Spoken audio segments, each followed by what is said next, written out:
ఇప్పుడు మనం యెరూషలేములోని పాత పట్టణంలో యెరూషలేము దేవాలయానికి ఉత్తరం వైపున ఉన్న రోడ్డులో నడుచుకుంటూ వెళ్తున్నాం. ఆ రోజు యేసు ప్రభువారికి తీర్పు విధించిన పిలాతు అధికార మందిరం వద్దకు మనం వెళ్తున్నాం. వెళ్ళి ఆ రోజు జరిగిన ఆ సంఘటనలు ఎక్కడ జరిగాయో ఆ ప్రదేశాలను చూద్దాం. ఈ మ్యాప్ చూడండి. ఈ మ్యాప్లో ఇదిగో ఈ ప్రదేశంలో యెరూషలేము దేవాలయం ఉంది. కిద్రోను లోయ, గెత్సెమనే తోట ఈ వైపున ఉన్నాయి. అంటే ఇది యెరూషలేము దేవాలయానికి తూర్పు వైపు అన్నమాట. ఇప్పుడు మనం ఉత్తరం వైపున ఉన్నాం. అంటే ఈ ప్రదేశంలో ఉన్నాం. ఇదిగో ఇదే పిలాతు అధికార మందిరం. ఇక్కడే యేసుప్రభు వారికి ఆ రోజు అన్యాయపు తీర్పు విధించారు. ఇప్పుడు మనం అదే ప్రదేశానికి వెళ్తున్నాం. ఇశ్రాయేల్ దేశాన్ని చూడాలి అనుకునే వాళ్ళు వెంటనే నాకు కాల్ చేయండి. Praise the lord. క్రీస్తునందు ప్రియమైన సహోదరి సహోదరులారా, ఈ వీడియోలో యేసుప్రభు వారికి యెరూషలేములో పిలాతు అన్యాయపు తీర్పు విధించిన ఆ అధికార మందిరాన్ని చూద్దాం. అక్కడ యేసుప్రభు వారికి ముళ్ళ కిరీటం పెట్టిన ప్రదేశం, వారందరూ యేసుప్రభు వారిని కొరడాలతో కొట్టిన ప్రదేశం, ఆ రోజు ఆ సంఘటనలు జరిగిన ఆ ప్రదేశాలను చూస్తూ ఆ వివరాలు ఈ వీడియోలో తెలుసుకుందాం. ఇప్పుడు మనం యెరూషలేములోని పాత పట్టణంలో యెరూషలేము దేవాలయానికి ఉత్తరం వైపున ఉన్న రోడ్డులో నడుచుకుంటూ వెళ్తున్నాం. ఆ రోజు యేసుప్రభు వారికి తీర్పు విధించిన పిలాతు అధికార మందిరం వద్దకు మనం వెళ్తున్నాం. పిలాతు యేసుక్రీస్తు ప్రభువారికి మరణం విధించాక అక్కడి నుండి ఆయనను ఇటువైపుగా తీసుకొని వచ్చి ఇక్కడ యెరూషలేం పట్టణం బయట గొల్గోతా కొండపై సిలువ వేశారు. అంటే ఇది యెరూషలేము పట్టణపు ప్రహరీ గోడ. యెరూషలేం పట్టణం వెలుపల గొల్గోతా కొండపై యేసుప్రభు వారిని సిలువ వేశారు. ఇప్పుడు ఉన్న పిలాతు భవనం, ఆ అధికార మందిరం యేసుప్రభు వారు పుట్టిన సమయంలో ఉన్న హేరోదు కట్టించిన భవనమే. 30 సంవత్సరాల తర్వాత ఇదే ప్రదేశంలో ఇప్పుడు పిలాతు రోమా సామ్రాజ్యపు అధికారిగా యెరూషలేంలో ఉన్నాడు. నిజానికి పిలాతు కైసరియా అనే పట్టణంలో ఉంటాడు. ఎందుకంటే కైసరియా అనే పట్టణంలోనే రోమా సామ్రాజ్యపు సైన్యం మొత్తం, అంటే మిలిటరీ బెటాలియన్ మొత్తం అక్కడే ఉంటారు. కాబట్టి పిలాతు కూడా అక్కడే ఉంటాడు. ఇతను యెరూషలేముకు వచ్చినప్పుడు మాత్రం ఈ ప్రదేశంలో, అంటే అప్పుడు హేరోదు కట్టించిన ఈ భవనంలో ఉంటాడు. ఇది అధికార మందిరం. దీన్ని బైబిల్లో ప్రేతోరియం అని వ్రాయబడింది. ప్రేతోరియం అంటే అధికార మందిరం అని అర్థం. ఇప్పుడు ఆ అధికార మందిరం వద్దకు వెళ్ళి అక్కడ ఆ ప్రదేశాలు చూద్దాం.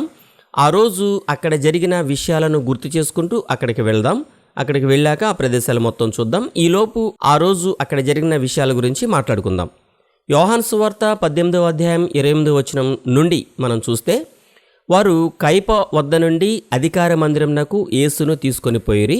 అప్పుడు ఉదయమాయెను గనుక వారు మైల పడకుండా పస్కాను భుజింపవలెనని అధికార మందిరంలోనికి వెళ్ళలేదు. ప్రధాన యాజకులు, యూదుల పెద్దలు, శాస్త్రులు, పరిసయ్యులు అధికార మందిరంలోనికి వెళ్తే వారు మైల పడతారు.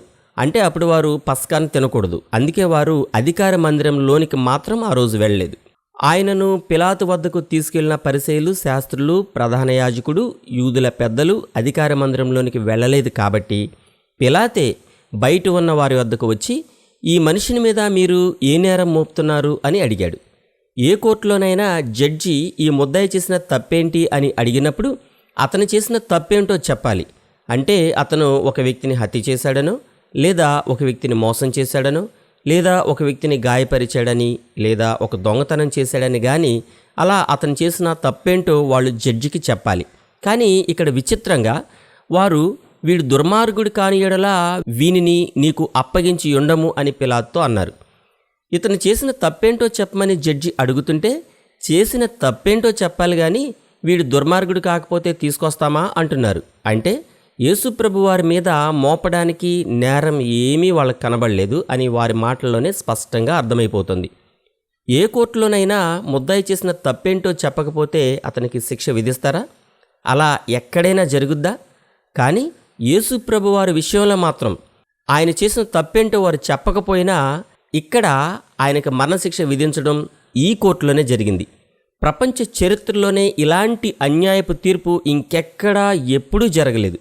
వాళ్ళు చెప్పిన ఈ సమాధానం విని పిలాతుకు ఏమనాలో అర్థం కాలేదు. యేసుక్రీస్తు ప్రభువారు చేసిన తప్పేంటో వాళ్ళు చెప్పడం లేదు. ఇతనికి శిక్ష మాత్రం విధించండి అని ఆయనను అక్కడికి తీసుకొని వచ్చారు. ఈ పరిస్థితుల్లో వారికి పిలాతు ఏం చెప్పాలో ఏం చేయాలో కూడా అర్థం కాలేదు. కాబట్టి మీరు అతన్ని తీసుకుని పోయి మీ ధర్మశాస్త్ర ప్రకారమే అతనికి తీర్పు తీర్చండి అని పిలాతు అన్నాడు. పిలాతు ఇలా అంటాడని వారు అస్సలు ఊహించలేదు. వెంటనే ఎవనికి మరణశిక్ష విధించే అధికారం మాకు లేదని అతనితో చెప్పారు. అంటే ఎవరికైనా మరణశిక్ష విధించే అధికారం మాకు లేదు కాబట్టే నీ దగ్గరికి తీసుకుని వచ్చాము అని వాళ్ళు పిలాతుతో చెప్తున్నారు. అంటే యేసు ప్రభు వారికి ఖచ్చితంగా మరణశిక్ష మాత్రమే విధించాలి అని వారు పిలాతుతో చెప్తున్నారు.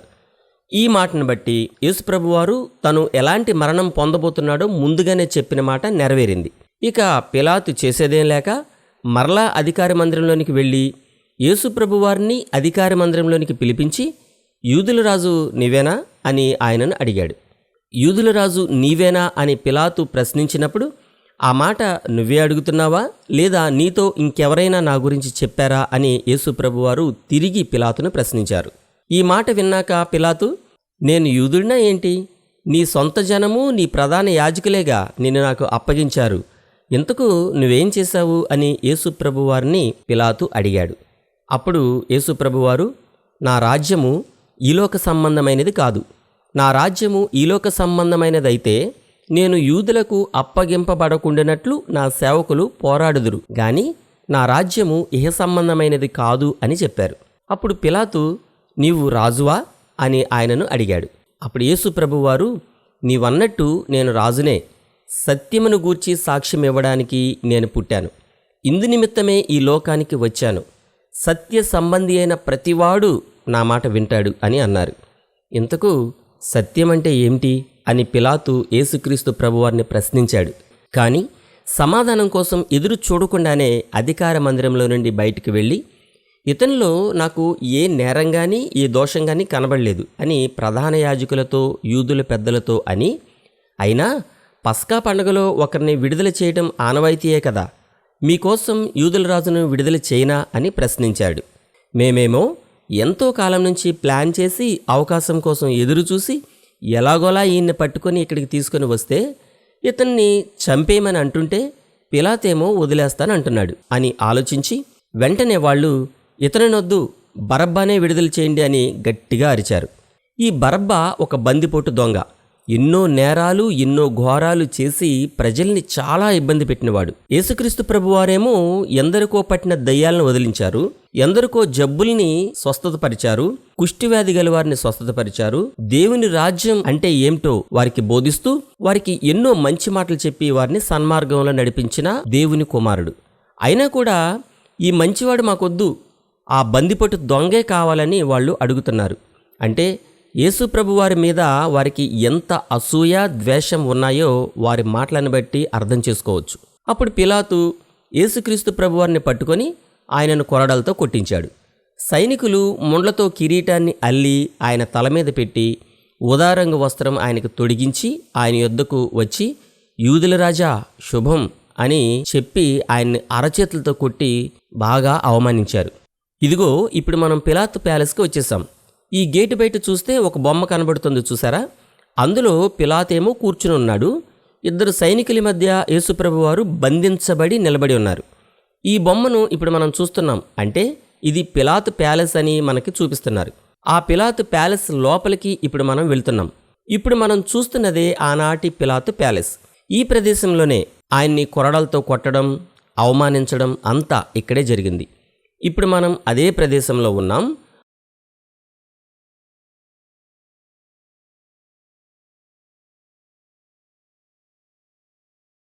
ఆ రోజు యేసుప్రభు వారికి ముళ్ళ కిరీటం పెట్టిన ప్రదేశంలో ఈ చిన్న చర్చ్ను ఇలా నిర్మించి ఉంచారు.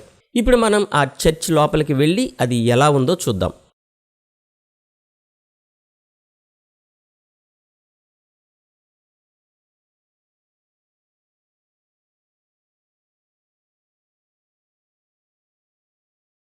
ఆ రోజు యేసుప్రభు వారికి ఆ ముళ్ళ కిరీటాన్ని తలపై పెట్టింది ఈ ప్రదేశంలోనే. అందుకనే ఈ గదిలో పైన పెద్ద ముళ్ళ కిరీటాన్ని చిత్రీకరించి ఈ విధంగా చూపిస్తున్నారు. ఈ సీలింగ్ పై చూడండి, ఆ ముళ్ళ కిరీటం ఎలా కనబడుతుందో.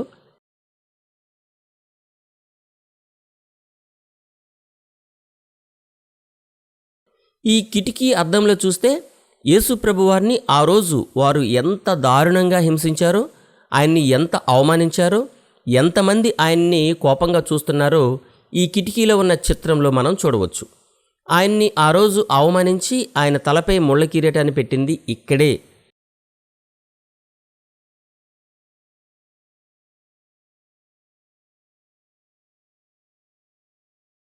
ఆ రోజు యేసుప్రభువారు నిలబడిన అదే ప్రదేశంలో ఇప్పుడు మనం కూడా ఉన్నాం. ఈ గోడపై ఈ నల్లని గుండ్రపు ప్లేట్పై 1వ నెంబర్ మనం చూస్తున్నాం.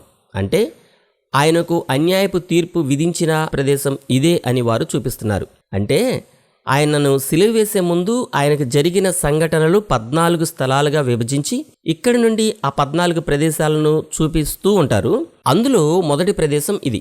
అంటే ఆయనకు అన్యాయపు తీర్పు విధించి ఆయనను కొరడాలతో కొట్టించి సిలువ వేయమని తీర్పు చెప్పింది ఇక్కడే అని చూపిస్తూ ఉన్నారు. ఇక్కడ ఆ రోజు ఏం జరిగిందో ఇక్కడ ఉన్న గైడ్ మాకు వివరించి చెప్తూ ఉన్నాడు. ఇప్పుడు ఆ గైడ్ చెప్పిన మాటలను మీకు యథాతథంగా వినిపిస్తాను, చూడండి. Him first to Herod, and Herod the son of Herod the Great, Antiba. He sent him to Herod, and Herod said, "No, I am not charged for that. Take him back to Pilate. He came with him here second time, and now Pilate came to the Jewish, said to them, "You want me to crucify your king?" They said to him, "No, we don't have king. Crucify him." So Pilate wrote the condemn, but he didn't hand that to the soldier in hand. He threw it at the ground. Was so angry. ఇప్పుడు మనం ఇక్కడ నిలబడి చూస్తుంటే లోపల prayer జరుగుతూ ఉంది. ఇది RCM వారి పద్ధతిలో ప్రేయర్ జరుగుతూ ఉంది. ఆ ప్రేయర్ జరిగిన ప్రదేశంలో యేసు ప్రభు వారిని ఆ రోజు నిలబెట్టి చుట్టూరు సైనికులు ఉన్నారు. ఆయన బంధించి ఉంచారు. ఆ రోజు ఇదిగో ఈ మనుషుడు అని పిలాతు ఇక్కడే చెప్పాడు. ఇక్కడ ఆనాటి ప్రధాన యాజకుడు, యూదుల పెద్దలు, శాస్త్రులు, పరిసయ్యులు, అప్పటి ప్రజలు నిలబడి ఉన్నారు. యేసు ప్రభువారిని మరలా బయటికి పిలాతు తీసుకుని వచ్చి అక్కడ నిలవబెట్టి, ఇదిగో ఈయన యందు నాకు ఏ దోషమో కనబడలేదు, అందుకే మీ దగ్గరికి తీసుకుని వచ్చాను అని చెప్పారు. అప్పటికి యేసు ప్రభువారు తలపై కిరీటం, ఒంటిపై ఊదారంగు వస్త్రం అంటే వంకాయ కలర్లో ఉన్న వస్త్రాన్ని ధరించుకొని తీవ్రమైన దెబ్బలు తగిలి ఒళ్ళంతా రక్తం కారుతుండగా ఆయన నిలబడి ఉన్నాడు. అలాంటి పరిస్థితుల్లో ఏ వ్యక్తినైనా చూస్తే మనిషి అన్న ఎవరైనా సరే జాలి పడతారు. కానీ వాళ్ళు మాత్రం ఎటువంటి జాలి పడలేదు. ఆయన్ని సిలువ వేయాల్సిందే అన్నట్లుగా వాళ్ళు నిలబడి ఉన్నారు. ఇక చేసేదేం లేక పిలాతు ఇతన్ని మీరే తీసుకుని వెళ్ళి సిలువ వేయండి అని వాళ్ళతో చెప్పాడు. అప్పుడు ప్రధాన యాజకులు పిలాతుతో ఇలా అన్నారు, మాకు ఒక నియమం ఉంది. ఎవరైనా దేవుని కుమారుడిని అని చెప్పుకుంటే అతన్ని ఖచ్చితంగా చంపేయాలి. ఇతను దేవుని కుమారుడు అని చెప్పుకుంటున్నాడు, అందుకనే ఇతను చావాల్సిందే అని అన్నారు. ఈ మాట వినగానే పిలాతుకు భయం ఇంకా ఎక్కువైంది. వెంటనే యేసు ప్రభువారిని మరలా అధికారి మందిరంలోనికి తీసుకుని వెళ్ళి, నువ్వెక్కడి నుంచి వచ్చావు అని యేసు ప్రభువారిని అడిగాడు. కానీ యేసు ప్రభువారు పిలాతుకు ఏ సమాధానం చెప్పకుండా మౌనంగా నిలబడ్డారు. ఆయన ఏమీ మాట్లాడకుండా మౌనంగా నిలబడ్డం చూసి పిలాతు యేసు ప్రభువారితో, నాతో మాట్లాడవా? నేను నీకు శిక్ష విధించనుగలను, విడిపించనుగలను. ఆ విషయం నీకు తెలుసా అన్నాడు. ఆ మాట విన్న తర్వాత యేసు ప్రభువారు ఇలా అన్నారు, పైనుండి నీకు ఇయ్యబడి ఉంటేనే తప్ప నా మీద నీకు ఏ అధికారం ఉండదు. అందుచేత నన్ను నీకు అప్పగించిన వానికి ఎక్కువ పాపం కలదు అని ఆయన అన్నారు. యేసు ప్రభువారు చెప్పిన ఈ మాట విన్న తర్వాత పిలాతు ఆయనను ఎలాగైనా విడిపించాలి, ఆయనలో ఏ తప్పు లేదు, కేవలం వాళ్ళు ఈర్ష్య అసూయతోనే ఆయన్ని ఇక్కడికి తీసుకుని వచ్చారు, చంపాలని చూస్తున్నారు అని అర్థం చేసుకుని ఎలాగైనా ఆయనను విడిపించాలని తీవ్రమైన ప్రయత్నాలు చేశాడు. కానీ యూదుల పెద్దలు, ప్రధాన యాజకుడు పిలాతును ఎలా బెదిరించారు, నేను రాజును అని చెప్పుకున్నవాడు ఎవడైనా సరే కైసరుకు వ్యతిరేకమైన వాడే. అతను రాజు అని చెప్పుకుంటున్నాడు. నువ్వు గాని అతను విడుదల చేశావంటే నువ్వు కూడా కైసరుకు స్నేహితుడు కాదు, కైసరుకు శత్రువే, జాగ్రత్త అని, అతన్ని విడిపించావంటే బాగోదు అని మళ్ళీ మళ్ళీ పిలాతుని బెదిరించారు. యేసు ప్రభువారిని విడిపించాలని ఎన్ని ప్రయత్నాలు చేసినా వారు యేసు ప్రభువారిని విడిచిపెట్టరు అని పిలాతుకు అర్థమైపోయింది. ఆయనపై వారికి ఈర్ష్య, అసూయ ఉన్నాయని, అందుకే ఆయన చంపాలనేది వాళ్ళకి తీవ్రమైన కోరిక అని పిలాతు అర్థం చేసుకుని ఇక చేసేదేం లేక రాళ్లు పరిచిన ప్రదేశంకి వచ్చాడు. ఆ ప్రదేశాన్ని హీబ్రూ భాషలో గబ్బతా అని అంటారు. అక్కడికి వచ్చి న్యాయపీఠం మీద కూర్చున్నాడు. అప్పటికి ఉదయం 6 గంటల సమయం అయ్యింది. అంటే ఉదయం 6 గంటలలోపే ఇప్పుడు జరిగిన సంఘటనలన్నీ జరిగిపోయాయి. అప్పుడు పిలాతు, ఇదిగో మీ రాజు అని అన్నాడు. ఇతన్ని సిలువేయము, ఇతన్ని సిలువేయము అని అక్కడున్న ప్రజలందరూ గట్టిగా మళ్ళీ అరిచారు. మీ రాజును నేను సిలువేయాలా, ఇదేనా మీ కోరిక అని పిలాతు మరలా వారిని అడిగాడు. కైసరు తప్ప మాకు వేరే రాజు లేడు, ఇతను మాకు రాజు కానే కాదు, కాబట్టి ఇతన్ని సిలువేయండి అని మళ్ళా గట్టిగా వాళ్ళందరూ అరిచారు. యేసు ప్రభువారిని విడిపించాలని పిలాతు ఎన్ని ప్రయత్నాలు చేసినా చివరికి పిలాతు ఆయన్ని విడిపించలేకపోయాడు. ఇక చేసేదేం లేక సిలువ వేయడానికి ఆయనను వారికి అప్పగించేశాడు. ఈ విధంగా యేసు ప్రభువారు ఆ రోజు అన్యాయపు తీర్పు పొందారు. ఆయనలో ఏ తప్పు లేదని, ఏ దోషము లేదని జడ్జిగా ఉన్న పిలాతు స్వయంగా పదే పదే చెప్తున్నా కూడా ఆయనకు శిక్ష పడింది ఇక్కడే. ప్రపంచ చరిత్రలో ఏ దేశంలో అయినా, ఏ కోర్టులో అయినా జడ్జి ముద్దాయిలో తప్పేమీ లేదని తీర్పు చెప్పాక ఎక్కడా ఏ ముద్దాయికి శిక్ష పడింది లేదు. కానీ ఇక్కడ మాత్రం జడ్జి స్థానంలో ఉన్న పిలాతే స్వయంగా ఈయనలో ఏ తప్పు ఏ దోషము నాకు కనబడలేదు అని పదే పదే చెప్తున్నా, ఈయన విడుదల చేస్తాను అని అన్నా కూడా ఆయన్ని విడుదల చేయనీయకుండా ఆనాటి యూదుల పెద్దలు, ప్రధాన యాజకులు, శాస్త్రులు, పరిసయ్యులు అతి కిరాతకంగా, అన్యాయంగా, అసూయతో ఆయనను సిలువ వేయించే తీర్పు, అలాంటి అన్యాయపు తీర్పు జడ్జితో బలవంతంగా ఇప్పించింది ఇక్కడే. ఆ తర్వాత ఇక్కడి నుండి యేసు ప్రభువారిని ఇదే దారిలో యెరూషలేం పట్టణం వెలుపల ఉన్న గొల్గొతా కొండపైకి ఆయనతోనే సిలువ మోయించుకుంటూ తీసుకుని వెళ్లారు. ఆ సిలువదారిని వయా డోలరోసా అని పిలుస్తారు. ఇలాంటి మరెన్నో వీడియోలు మీకు చూపించేలాగున దయచేసి మా కుటుంబం కోసం ప్రార్థించండి. ఈ వీడియోని కనీసం కొందరికైనా షేర్ చేయండి. ప్రైజ్ ద లార్డ్, మీ బ్రదర్ బెన్హర్ బాబు.